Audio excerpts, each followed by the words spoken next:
Bonsoir à tous et bienvenue sur Odyssée, sur les ondes de Good Morning Toulouse pour un nouveau portrait d'espace. Un portrait d'espace ce soir avec Aurélie Baker. Je vais te laisser tout de suite te présenter, ça te va? Ça marche, en tout cas, merci pour l'invitation. Je suis ravie d'être là. Donc, moi, je suis Aurélie Baker et je suis directrice de l'entité française d'AICO. Alors, est-ce que tu peux nous en dire tout de suite un peu plus sur ton travail? Alors, oui, alors c'est pas si facile parce que je suis un peu, comme dirais-je, le chef d'orchestre sur la partie française. On est encore pas énorme. Donc, en fait, AICO, à la base, c'est une entreprise italienne qui a été créée en 2017 en Italie. Et on a ouvert une entité en France en 2023. Donc mon rôle, c'est d'implémenter, c'est pas très français, mais de développer la structure française ici à Toulouse. Et donc du coup, ça comprend de la partie RH pour faire les recrutements, mais ça comprend la partie administrative et sur les parties plus sympas, toute la relation avec les partenaires, la mise en place de la stratégie et le lien avec l'équipe italienne pour savoir qu'est-ce qu'on fait en France. Alors, pour que nos auditeurs comprennent un petit peu mieux dans quel cas tu évolues et pour teaser un petit peu l'émission qui viendra ensuite, chez Aiko, qu'est-ce que vous faites exactement? Alors chez AICO, on est spécialiste de l'intelligence artificielle et on développe des solutions pour le secteur du spatial pour amener plus d'autonomie à bord des satellites et aussi dans les centres de mission de contrôle pour venir, je dirais, soutenir les opérateurs et optimiser les missions. Et alors du coup, avant d'en arriver au poste où tu es aujourd'hui, est-ce que tu peux nous parler un petit peu de ton parcours depuis l'école? Alors, j'ai un parcours un peu atypique. Alors déjà, On adore. je suis pas un ingénieur du spatial. Moi, j'ai un esprit un peu libre et j'aime pas trop les contraintes. Donc, du coup, je suis partie à la fac après mon bac parce que, bon, aller faire une école d'ingé, non, c'était pas possible. J'avais besoin de liberté. Et donc, j'ai fait l'université Paul Sabatier. Donc, je suis une vraie Toulousaine. Ça s'entend un peu sur mon accent, je pense. Donc, je suis partie dans la biologie. Donc j'ai fait plusieurs années. Arrivé au bout de 5 ans, donc j'ai fait ce qu'on appelait maintenant un Master 1. Puis j'ai découvert le monde de la recherche. Et là, je me suis dit que j'avais envie de continuer dans cette voie-là. Donc j'ai fait un doctorat en biochimie biophysique à Toulouse. Donc je travaillais sur le virus du sida à l'époque pour essayer de comprendre comment le virus du sida rentrait à l'intérieur des cellules, donc avec pas mal de techniques en biophysique. Donc on avait un partenariat avec un laboratoire de physique. Donc c'était très sympa, ça m'a beaucoup plu. Je passais 3 ans du coup à faire de la recherche, travailler à un microscope. Au bout de 3 ans, je me suis rendu compte que la recherche c'était sympa, mais que c'était pas fait pour moi, que j'avais besoin d'autres choses. En fait, j'ai beaucoup investi dans des associations où on travaillait pour promouvoir le doctorat à l'extérieur. Donc j'ai rencontré pas mal de gens et en particulier une personne qui créait son entreprise, qui était aux États-Unis, qui a créé son entreprise en France et qui avait besoin de quelqu'un pour faire le lien entre lui et la France. Donc c'est comme ça un peu que j'ai commencé mon entreprise dans le monde de l'entrepreneuriat. Et en parallèle, j'ai fait un master de management de l'innovation. Donc je passais 1 an dans une entreprise qui s'appelle Antabio, qui est une très belle boîte à Toulouse maintenant, qui a levé plein de fonds et qui développe des choses très sympas. Et après, donc l'histoire n'a pas continué chez Antabio parce que les timings entre les levées de fonds de leur côté et moi et mon besoin d'avoir un travail, ça n'a pas collé. Donc au bout d'un moment, je suis partie faire autre chose et j'ai travaillé au département de la Haute-Garonne, qui à l'époque, c'était avant la loi NOTRe, donc le département avait encore le droit de faire des activités économiques.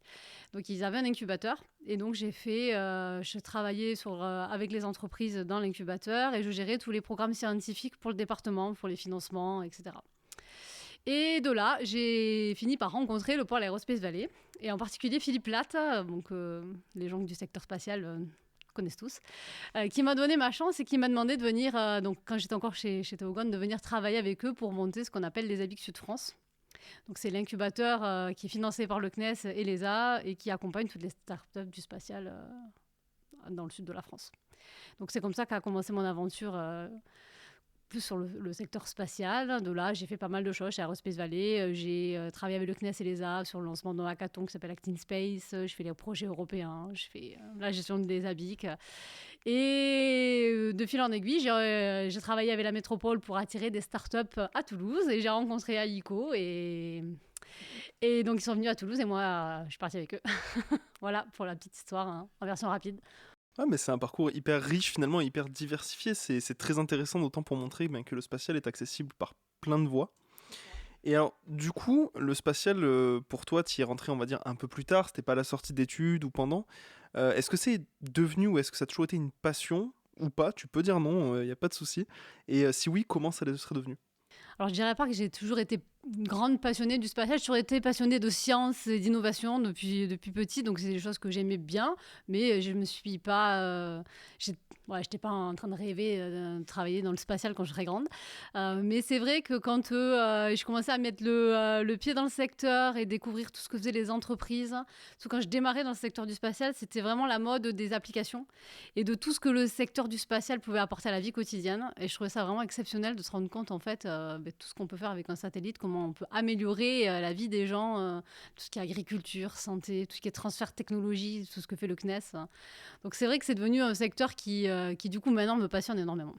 Et alors du coup, la suite pour toi, dans 5 à 10 ans, toujours dans le spatial ou pas? Question difficile.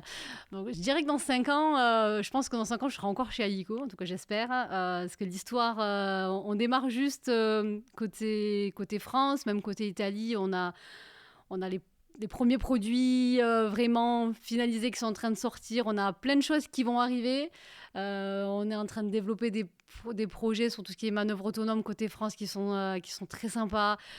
On débute, il y a plein de choses qui vont venir, donc je pense que dans 5 ans, je suis pas sûre que je serai arrivée au bout de l'histoire, on verra.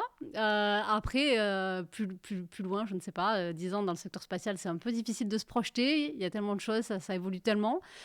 Peut-être que j'accompagnerai une autre entreprise italienne à venir s'installer en France, on verra. Bon, en tout cas, on te souhaite le meilleur. Et alors, si tu avais un conseil dans un premier temps à donner à celles et ceux qui voudraient se lancer dans le secteur spatial, qu'est-ce que ce serait? Bah, je dirais déjà bienvenue. Venez, on a besoin de bras. En fait, c'est un secteur qui recrute beaucoup en ce moment. Et on n'a pas besoin forcément que d'ingénieurs, parce que donc il y a forcément les ingénieurs qui vont faire une partie du travail, mais on a aussi besoin de ceux qui ont plus la casquette recherche aussi. Parce que du coup, le travail du docteur et de la recherche, c'est pas tout à fait le même que le travail de l'ingénieur. Et après, il y a toutes les fonctions support, donc qu'on passe de la fonction administrative à la communication, au pour côté plus avocat, etc. Donc il y a tout un panel de choses. Et le secteur du spatial, c'est un secteur, je dirais, très sympa, très jeune et très accueillant. Donc je dirais, si vous avez envie, n'hésitez pas à venir taper aux portes de toutes les entreprises qu'il y a à Toulouse. Je pense qu'il y a de quoi faire. On est bien d'accord. Et enfin, une dernière question qui, je pense, est très importante, surtout aujourd'hui. En tant que femme, je ne sais pas encore si pour toi ça a été plus ou moins compliqué dans ton parcours, mais est-ce que tu aurais un conseil à donner à toutes les femmes qui ne se sentiraient pas encore peut-être légitimes à travailler dans le spatial ou pour plein d'autres raisons qui auraient des freins? Qu'est-ce que tu leur dirais? Qu'il ne faut pas hésiter. Qu'il faut, alors que déjà, je trouve que le secteur évolue et contrairement à d'autres secteurs qui sont avec, je dirais, plus anciens. Donc, en tout cas, dans le milieu des startups, il y a beaucoup de jeunes, c'est une nouvelle génération et je trouve qu'il y a plus tant que ça ce biais entre hommes et femmes. En tout cas, les nouveaux chefs d'entreprise sont vraiment enclins à soutenir la cause. Et c'est important parce que je pense que la cause des femmes passe aussi par les hommes.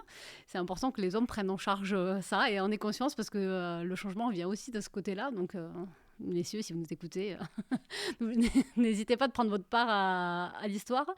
Et pour les femmes, je dirais qu'il y a plein de choses et qu'il ne faut vraiment pas hésiter et qu'il y a de la place pour tout le monde et qu'il ne faut pas non plus hésiter à vouloir des postes qui sont des postes de direction parce qu'il y a aussi la place pour ça et qu'il y a aussi besoin d'avoir une vision. Je pense qu'en tant que femme, on n'a pas toujours les mêmes façons de voir les choses et que ça est bien, ça fait évoluer les choses de pouvoir mixer les avis. Bien sûr, c'est très très belle parole. Je te remercie pour cet échange et puis on te retrouve très vite pour une superbe émission. Ça marche, merci beaucoup.